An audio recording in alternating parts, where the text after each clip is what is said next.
Myanmar, a land of ancient pagodas and vibrant culture, has long been ensnared in a struggle for freedom. For decades, the military, known as the Tatmadaw, cast a long shadow over the country, suppressing dissent and stifling progress. The world watched with cautious optimism as Myanmar embarked on a fragile journey towards democracy in 2011. Aung San Suu Kyi, an international icon of peace and resistance, emerged from house arrest. She became a beacon of hope for a nation yearning for change. However, the coup of February 1, 2021, shattered those dreams. The Tatmadaw, fearing the erosion of its power, seized control, plunging Myanmar into a deep and tragic crisis. The coup marked a devastating reversal for a nation that had tasted the possibility of a brighter future. Now the streets once filled with hope are shrouded in fear. The fight for freedom continues. The morning of February 1, 2021, dawned like any other in Yangon, Myanmar's largest city. But the illusion of normalcy was shattered as soldiers fanned out across the city. The military, led by Senior General Min Aung Hlaing, moved swiftly, detaining key figures in the democratically elected government. Aung San Suu Kyi, the nation's de facto leader, was placed under house arrest. The military justified its actions by alleging widespread fraud in the 2020 elections, which saw a landslide victory for Aung San Suu Kyi's National League for Democracy. These claims were widely disputed, with international observers finding no evidence of significant irregularities. The coup was a naked power grab, an attempt by the military to reclaim its dominance over Myanmar's political landscape. The military's seizure of power was met with immediate and widespread resistance. People from all walks of life took to the streets in a powerful display of defiance. Students, teachers, doctors, and civil servants joined hands, demanding the restoration of democracy. The spirit of resistance spread like wildfire across the country. A powerful civil disobedience movement emerged, paralyzing key sectors of the economy. Doctors, nurses, and other essential workers refused to cooperate with the military regime. Banks were forced to close and government offices stood empty. The civil disobedience movement became a symbol of the people's unwavering commitment to democracy. The military, determined to crush the growing resistance, unleashed a brutal crackdown on protesters. Peaceful demonstrations were met with live ammunition, tear gas, and rubber bullets. Security forces fired indiscriminately into crowds, killing and injuring countless innocent civilians. Snipers targeted protesters from rooftops, instilling fear and terror. Arbitrary arrests became commonplace, with thousands detained without charge or trial. Torture, sexual violence, and other forms of ill treatment were widely reported in prisons and detention centers. The military's actions constituted a systematic and widespread assault on human rights, plunging the country into a state of terror. Section 5.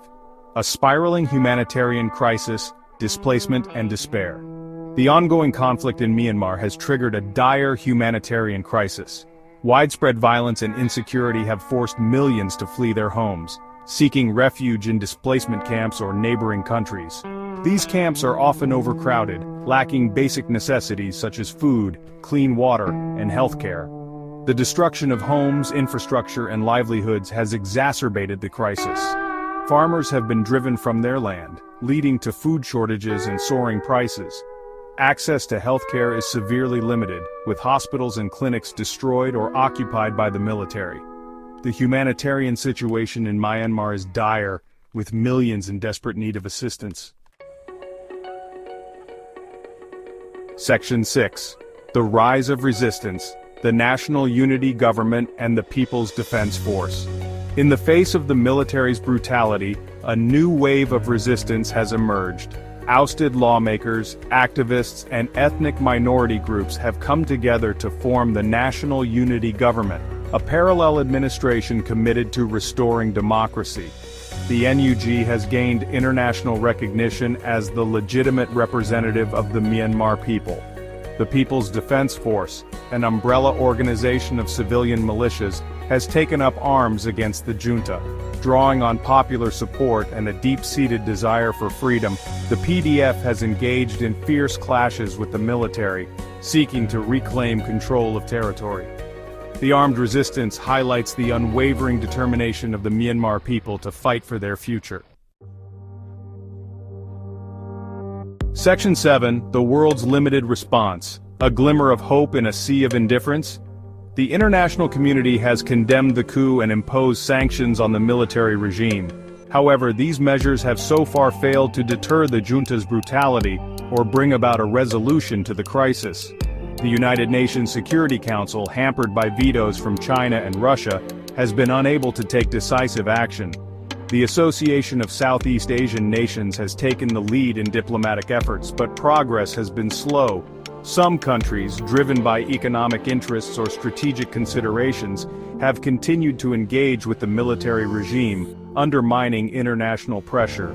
The limited international response underscores the challenges of addressing complex crises in a world often defined by competing interests. Section 8. The Long Road Ahead. Challenges and Opportunities for Myanmar. Myanmar faces a long and arduous road to recovery. The military's grip on power remains firm, and the humanitarian crisis continues to worsen. The conflict has exacerbated existing ethnic tensions, displacing communities and fueling violence. The economy lies in ruins, crippled by sanctions and instability. Yet even in the darkest of times there is hope. The resilience of the Myanmar people is a testament to their unwavering spirit. The civil disobedience movement continues to disrupt the junta's operations. The National Unity Government provides a beacon of hope, working tirelessly to restore democracy and rebuild the nation. Section 9. A Glimmer of Hope. Can Myanmar find its way back to democracy? The future of Myanmar hangs in the balance. The outcome of the current crisis will have profound implications for the country's people and the wider region. A protracted conflict would be catastrophic, leading to further suffering and instability. The international community must remain engaged, providing humanitarian assistance and supporting efforts to restore democracy. The path to peace and reconciliation will be long and difficult. It will require dialogue, compromise, and a commitment to justice and accountability.